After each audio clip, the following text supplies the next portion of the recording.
Hello students, welcome back to our channel. आज हम 11th economics का एक नया चैप्टर स्टार्ट कर रहे हैं जिसका नाम है रूरल डेवलपमेंट ऑफ इंडिया। ठीक है, अभी तक हमने अपने 4 चैप्टर्स इकोनॉमिक्स के ख़त्म कर दिए हैं। अभी हम अपने 5th चैप्टर पे पहुंच गए हैं। ये सारे चैप्टर्स आपको जिसमें से जो भी आपके टर्म एग्ज़ाम में आएगा वो सब आप इस लेक्चर को देख के रेफ़र करके एक्सरसाइज के साथ आप अच्छे से पढ़ सकते हैं। ओके, अब इस चैप्टर में हम पढ़ने क्या वाले हैं, नाम से ही लग रहा है रूरल डेवलपमेंट, मतलब हम पढ़ रहे हैं about rural area. Because India में बहुत परसेंटेज ऑफ ऐसे पॉपुलेशन है जो आज भी रूरल एरिया में रहते हैं। रूरल एरिया का मतलब होता है गांव।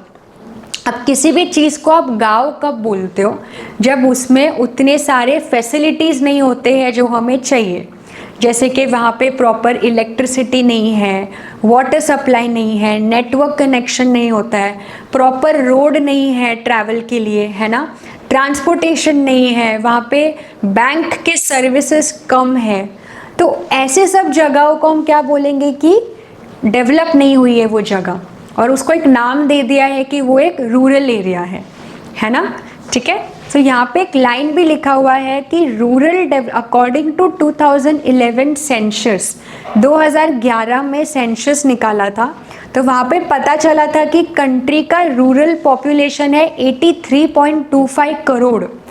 इतने लोग तो रूरल एरिया में रहते, वो रूरल पॉपुलेशन है। मतलब टोटल पॉपुलेशन में से समझ लो ना 68.8% तो रूरल पॉपुलेशन है।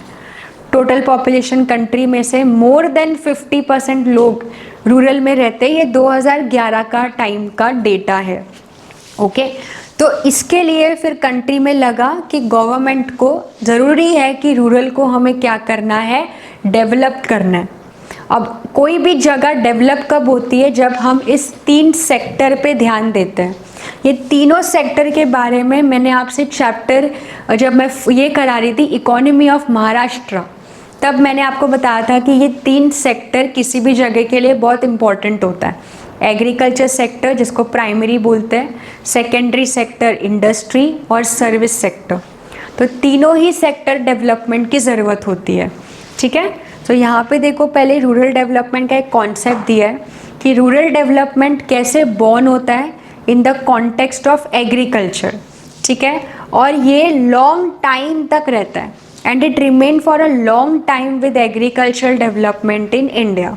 ठीक है, तो अगर हम ये सारे सेक्टर को ही डेवलप कर देना तो ऑटोमेटिकली वो जगह भी क्या हो जाती है, डेवलप हो जाती है। जैसे अगर आप एग्रीकल्चर में ये सारे अच्छी चीज़ें करो, मशीन्स अच्छी लेकर आओ, हाई यील्डिंग सीड्स लेकर आओ, फार्मर्स को लोन प्रोवाइड करो, ट्रांसपोर्टेशन प्रोवाइड करो, मार्केटिंग करो प्रॉपर, तो इससे क्या होगा, एग्रीकल्चर डेवलप होगा। दूसरा इंडस्ट्रीज़ है, इंडस्ट्रीज़ में विलेज में इंडस्ट्रीज़ चालू करो, अच्छे टेक्निकल ट्रेनिंग दो वर्कर को ताकि अच्छे से काम हो, है ना, इसमें भी मार्केटिंग आ जाता है। सर्विसेज में आ गया health, family welfare, banking, communication और एजुकेशन। ये सारी चीज़ें अगर आप डेवलप कर लेते हो इन टोटल, तो आप ऑटोमेटिकली रूरल एरिया को क्या कर चुके हो, डेवलप कर चुके हो। तो यहाँ पे यही लिखा है, वर्ल्ड बैंक ने भी रूरल डेवलपमेंट का डेफिनेशन दिया हुआ है कि रूरल डेवलपमेंट एक स्ट्रैटेजी होती है।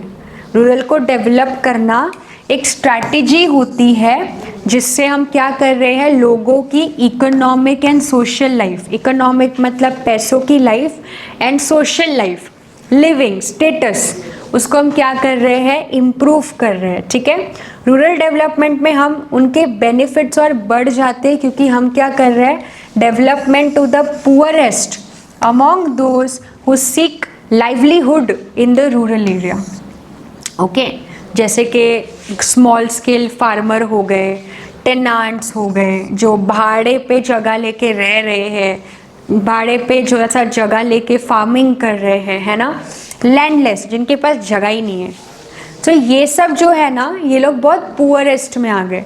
तो इनके लिए हमें कुछ करना है तो ऑटोमेटिक रूरल डेवलप होगा, मतलब लोग क्या होंगे, डेवलप होंगे। इसके लिए इस रूरल ऑक्यूपेशनल को 3 सेक्टर में डिवाइड किया हुआ है। है ना। तो यहाँ पे आप देख सकते हो ये 3 सेक्टर कि हमने अगर इसको डेवलप कर दिया तो हमने क्या कर दिया, रूरल एरिया को डेवलप कर दिया। मतलब एग्रीकल्चर में आप क्या देख सकते हो, एग्रीकल्चर आपको पता ही है, इसके अंदर फार्मिंग होता है ना। तो फार्मिंग ये सब में हम ध्यान दे सकते हैं, मार्जिनल फार्मर्स के लिए कुछ कर सकते हैं। दूसरा होता है इंडस्ट्री। इंडस्ट्री का मतलब दिया है यहाँ पे कि जिसमें हम रॉ मटेरियल को फिनिश गुड्स में कन्वर्ट करते हैं, है ना। तो ये सब रूरल इंडस्ट्रीज़ अगर हम चालू करें तो हम इसको और डेवलप कर सकते हैं। एंड सर्विस सेक्टर, सर्विस तो सबसे बड़ा, अगर कहीं पे सर्विस सेक्टर है मतलब वो रूरल से अर्बन में कन्वर्ट हो चुका है, इसके लिए वहाँ पे सर्विस सेक्टर है। ये तीनों सेक्टर के बारे में एकदम डिटेल में मैंने आपको OCM के टॉपिक्स में सिखाया हुआ है, आपके 11th के टॉपिक्स में ही है। तो चाहिए तो आप वो 11th के OCM का टॉपिक पढ़ो, आपको ये तीनों सेक्टर के बारे में एकदम डिटेल में समझ में आ जाएगा। क्योंकि हमारा पॉइंट ऑफ कंसर्न ये तीनों सेक्टर नहीं है, ये चैप्टर में आपको पढ़ना है अबाउट रूरल डेवलपमेंट, रूरल को डेवलप क्यों करना है ना। तो आपका पहला टॉपिक इसमें यही है, रूरल डेवलपमेंट करने का क्यों इम्पोर्टेंट है, what is the significance for rural development in India. India में हमें रूरल डेवलपमेंट क्यों ज़रूरी है, क्योंकि पहली बात तो 60% से भी ज़्यादा लोग रूरल एरिया में रह रहे हैं, तो उनको हमें डेवलप करना है। तो उसके क्या इम्पोर्टेंस है, रूरल डेवलप हो रहा है मतलब क्या हो रहा है। पहले तो public health and sanitation, rural development कर रहे हैं मतलब हम वहाँ के लोगों की हेल्थ और अच्छा खाना, अच्छा पानी, है ना, क्लीन जगह पे रहना, वो सब दे रहे हैं। पब्लिक हेल्थ अच्छी हो रही है, वहाँ पे डॉक्टर्स रहेंगे, मेडिसिन रहेगा, किसी को अगर कोई बीमारी हुई तो वो बीमारी का उनको इलाज मिल सकता है। तो ये हो रहा है ना, मतलब रूरल डेवलप हो रहा है। Public health and sanitation. दूसरा होता है लिटरेसी रेट। दूसरा, हमें रूरल को डेवलप क्यों करना है, कैसे करना है, वहाँ पे लिटरेसी रेट बढ़ाओ, वहाँ पे स्कूल ओपन करो, कॉलेज ओपन करो, पढ़ाओ मेल्स को, स्पेशली फीमेल्स को। उससे क्या होगा, एजुकेशन बढ़ेगा, लिटरेसी बढ़ेगा, तो जॉब्स वो लोग ज़्यादा करेंगे, खुद का कुछ बिजनेस कर सकते हैं, खुद के कुछ आइडियाज़ लेके आ सकते हैं, है ना। तो लिटरेसी रेट भी लोगों की सोशो इकोनॉमिक लाइफ को चेंज करती है। आज आप खुद देखना, आज आप कोई चीज़ में पढ़ लिए हो, आपको किसी चीज़ का नॉलेज हो गया है, तो आपका कॉन्फिडेंस ही एक अलग होता है ना। क्योंकि आज आपको पढ़ना आता है, लिखना आता है, आप बोल सकते हो वो वर्ड्स, तो उससे क्या होता है, आपका कॉन्फिडेंस ही क्या होता है, थोड़ा सा अलग लेवल पे चला जाता है। ठीक है। नेक्स्ट जो रूरल डेवलपमेंट में काम आता है वो है empowerment of women. Women empowerment, ये टॉपिक आप सब ने बहुत बार सुना है। वुमेन एम्पावरमेंट क्या होता है कि जो अंडर प्रिविलेज वुमेन है, जिनको एक बेसिक मौका भी नहीं मिला है लाइफ में, उनको पढ़ने का मौका नहीं मिला, उनको जॉब करने का मौका नहीं मिला, उनकी सोशल लाइफ नहीं है कुछ, है ना। तो ऐसे वुमेन को हमें एम्पावर करना है। ठीक है, मतलब उनको भी वो हर एक राइट्स मिलने चाहिए, एक बेसिक राइट्स जैसे प्रॉपर खाना, है ना, प्रॉपर पढ़ाई, जितना उनको पढ़ना है उतना, फोर्सफुल मैरिज नहीं, उनका जब मन है वो शादी करे वैसा। इसके अलावा अगर उनको कुछ काम करना है ना, उनको अगर समझो कंट्री का प्राइम मिनिस्टर भी बनना है या प्रेसिडेंट भी बनना है, कुछ भी बनना है, बड़ा लीडर भी बनना है, तो भी वो लोग अपने आप को इस काबिल बना सके, उतना उनको समाज से क्या मिले, अपॉर्चुनिटी। वुमेन एम्पावरमेंट में हम वुमेन को मेन से कंपेयर नहीं कर रहे कि मेन को जो राइट्स मिल रहे हैं वो वुमेन को भी मिलना चाहिए, नहीं। वुमेन जो डिज़र्व करती है, जो उनके नीड्स है, वो उनको मिले। क्योंकि जैसे ही वुमेन का मतलब जो उनका एम्पावरमेंट होगा, उनको पढ़ाया जाएगा, तो उससे क्या होगा ना, आने वाला पॉपुलेशन जनरेशन भी वैसा डेवलप होगा। इसके लिए we need empowerment of women. ठीक है। नेक्स्ट आते हैं enforcement of law and order.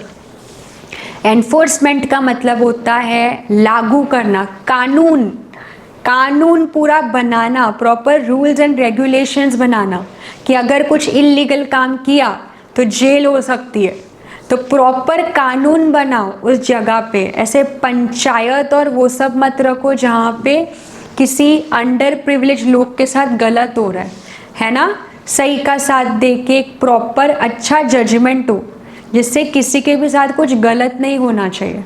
कोई अगर गलत कर रहा है वहाँ पे, कोई किसी को एक्सप्लॉइट कर रहा है, तो वो सबका एकदम प्रॉपर लॉ एंड ऑर्डर हो, हर एक का अपने पास क्या हो, पनिशमेंट हो, कुछ अच्छा कर रहा है तो अवार्ड रिवॉर्ड हो, प्रॉपर लॉ एंड ऑर्डर हो। नेक्स्ट है लैंड रिफॉर्म्स। लैंड रिफॉर्म्स क्या होता है, पहले के टाइम पे ज़मींदारी सिस्टम होती थी, तो ज़मींदारी सिस्टम में क्या होता था, फार्मर को खुद का लैंड नहीं मिलता था, वो लोगों को रेंट दे के वो ज़मीन को यूज़ करके फार्मिंग करना होता था, और वो रेंट भी बहुत हाई रेट पे लगता था। तो अब गवर्नमेंट ने ज़मींदारी सिस्टम पूरी तरीके से निकाल दिया है। अब मिडल मैन ये सब का नहीं, आप डायरेक्टली खुद ग्रो करो और मार्केट में बेचो, है ना। फिर अवेलेबिलिटी ऑफ क्रेडिट, मतलब लोन। आज आपको अगर अपना खुद का कुछ छोटा बिजनेस चालू करना है, आपको एग्रीकल्चर में कुछ फार्मिंग का काम करना है, छोटा मोटा कुछ भी सेल्फ एम्प्लॉयमेंट है, तो उसके लिए आपको इजीली क्या मिल सके, लोन। वो लोन से आप क्या कर सकते हो, आप अपने बिजनेस को बढ़ा सकते हो, फार्मर्स को हेल्प हो सकती है। अवेलेबिलिटी ऑफ क्रेडिट, तो ऐसे बहुत सारे बैंक्स भी चालू हुए हैं अपने रूरल एरिया में, जिससे फार्मर्स को, स्मॉल पीपल को, जो स्मॉल आर्टिशंस है, उन सबको पैसे मिले एज अ लोन, ठीक है। और लास्ट पॉइंट है इसमें एराडिकेशन ऑफ पॉवर्टी। इसमें मेन इम्पॉर्टेंट ये है ना कि हमें गरीबी हटाना है, गरीबों को नहीं हटाना है, गरीबों को तो डेवलप करना है कि आप और ऊपर आओ, आप खुद के टैलेंट को लेकर आओ, आप खुद के आइडियाज़ लेकर आओ, हम सपोर्ट करेंगे। उनकी जो गरीबी का प्रॉब्लम है ना, वो हटाना है, जो उनका गरीबी का माइंडसेट है ना, वो हटाना है, और सब रूरल एरियाज़ में, रूरल एरिया को अर्बन एरिया में क्या करना है, कन्वर्ट करना है। सो ये है हमारा पहला topic, significance of rural development. तो अगर ये सब किसी जगह पे हो रहा है, मतलब आपका रूरल एरिया डेवलप हो चुका है इनटू अर्बन, ठीक है। तो ये सब टॉपिक्स के वजह से इतना इम्पॉर्टेंट है रूरल डेवलपमेंट। ओके, चैप्टर छोटा है, आज के लिए इतना काफ़ी है। Thank you so much.